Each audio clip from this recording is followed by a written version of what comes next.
भक्त के अधीन भगवान कसाई की कहानी। एक कसाई था सदना। वो बहुत ईमानदार था। वो भगवान के नाम कीर्तन में मस्त रहता था। यहाँ तक कि मांस को काटते बेचते हुए भी वो भगवान नाम गुनगुनाता रहता था। एक दिन वह अपनी ही धुन में कहीं जा रहा था कि उसके पैर से कोई पत्थर टकराया। वह रुक गया। उसने देखा एक काले रंग के गोल पत्थर से उसका पैर टकरा गया है।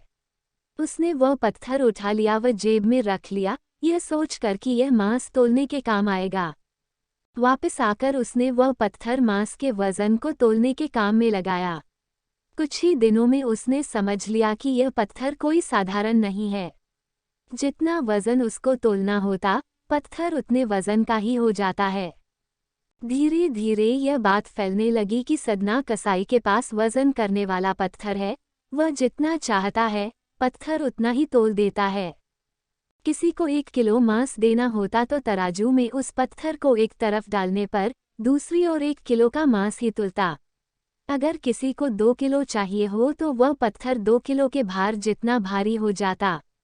इस चमत्कार के कारण उसके यहाँ लोगों की भीड़ जुटने लगी।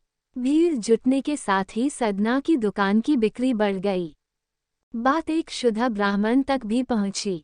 हालांकि वह ऐसी अशुद्ध जगह पर नहीं जाना चाहता थे जहां मांस कटता हो व बिकता हो, किंतु चमत्कारिक पत्थर को देखने की उत्सुकता उसे सदना की दुकान तक खींच लाई। दूर से खड़ा वह सदना कसाई को मीट तोलते देखने लगा। उसने देखा कि कैसे वह पत्थर हर प्रकार के वजन को बराबर तोल रहा था। ध्यान से देखने पर उसके शरीर के रोए खड़े हो गए। भीड़ के छटने के बाद ब्राह्मण सदना कसाई के पास गया। ब्राह्मण को अपनी दुकान में आया देखकर सदना कसाई प्रसन्न भी हुआ और आश्चर्यचकित भी। बड़ी नम्रता से सदना ने ब्राह्मण को बैठने के लिए स्थान दिया और पूछा कि वो उनकी क्या सेवा कर सकता है।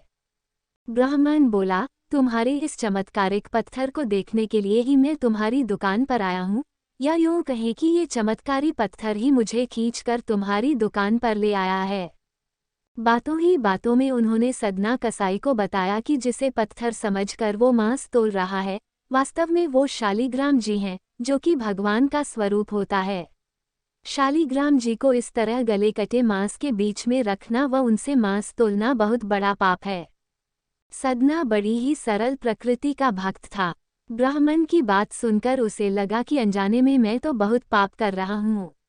अनुनय विनय करके सदना ने वह शालिग्राम उन ब्राह्मण को दे दिया और कहा कि आप तो ब्राह्मण हैं, अतः आप ही इनकी सेवा परिचर्या करके इन्हें प्रसन्न करें। मेरे योग्य कुछ सेवा हो तो मुझे अवश्य बताएं। ब्राह्मण उस शालिग्राम शिला को बहुत सम्मान से घर ले आए। घर आकर उन्होंने श्री शालिग्राम को स्नान करवाया, पंचामृत से अभिषेक किया व पूजा अर्चना आरंभ कर दी। कुछ दिन ही बीते थे कि उन ब्राह्मण के स्वप्न में श्री शालिग्राम जी आए व कहा, हे ब्राह्मण, मैं तुम्हारी सेवाओं से प्रसन्न हूँ, किंतु तुम मुझे उसी कसाई के पास छोड़ आओ।